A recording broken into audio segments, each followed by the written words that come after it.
ng bayan, maasahan anumang panahon. Magandang araw po sa ating lahat. Narito na ang latest update sa magiging lagay ng ating panahon ngayon at sa mga susunod na araw at linggo.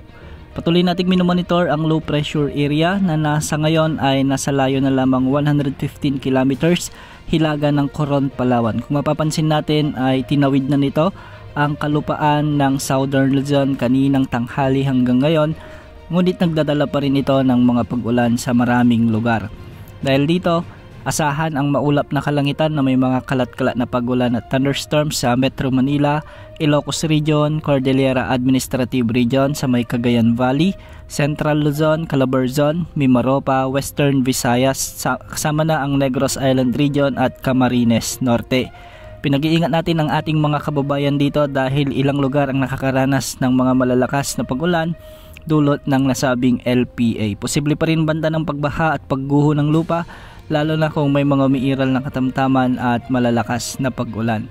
Para naman sa nalalabing bahagi ng Luzon, nalalabing bahagi ng Visayas at sa Mindanao ay localized thunderstorms naman ang mga nararanasang mga pag-ulan sa mga oras na ito. Sa ilang lugar, asahan ang bagyang maulap hanggang sa maulap na papawirin na may mga isolated rain showers and thunderstorms. Posible pa rin ang banta ng mga biglaang pagbaha o pagguho ng lupa kung may mga umiiral na severe thunderstorms. Sa kasalukuyan ay walang nakataas na gale warning sa anumang baybaying sakop ng ating bansa, ngunit ang mga pag-alon sa extreme northern Luzon ay medyo may kalakasan at posibleng umabot hanggang 2.5 meters. Sa nilalabing baybaying sakop ng Luzon ay posibleng mabot hanggang 1.5 meters at sa nilalabing baybaying sakop ng bansa ay posibleng mga pag-alon hanggang 1.2 meters. Ang LPA na ating minomonitor ay unlikely o ibig sabihin nito ay malabo na ang tsansang maging bagyo sa susunod na 24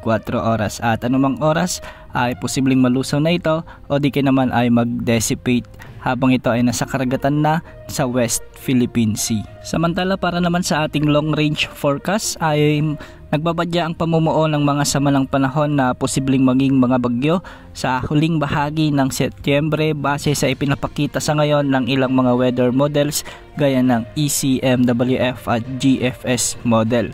May ipinapakita ring bagyo na posibleng tumawid sa bahagi ng Northern Luzon sa susunod na linggo, ngunit posible pa ang pagbabago sa mga susunod na araw.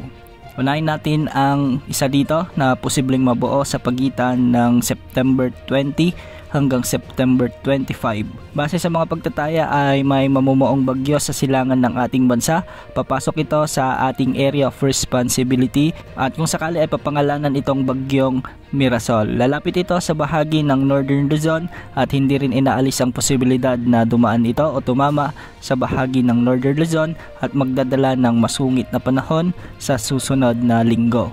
Samantalang pangalawa namang potensyal na bagyo ay posible ring mabuo sa silangan ng ating bansa. Kikilos ito ng hilaga-hilagang kanluran sa mga susunod na araw at may posibilidad din na ito ay lumapit sa bahagi ng extreme northern Luzon. Kung sakali ay tatawagin rin itong bagyong Nando. Dahil sa paglapit ng mga bagyong ito, asahan rin na palalakasin muli ng mga bagyong ito ang habagat na magdadala ng malawakang pag-ulan sa ilang bahagi ng ating bansa, lalo na sa kanlurang parte ng ating kapuluan. Paghandaan ang pagkabuo ng mga samalang panahon na ito dahil posible silang tumama sa ating bansa sa mga susunod na linggo. Posible pang mga pagbabago sa forecast ng mga nasabing samalang panahon. Yan muna ang latest sa lagay ng panahon. Ito po ang weather update ng bayan, maasahan anumang panahon.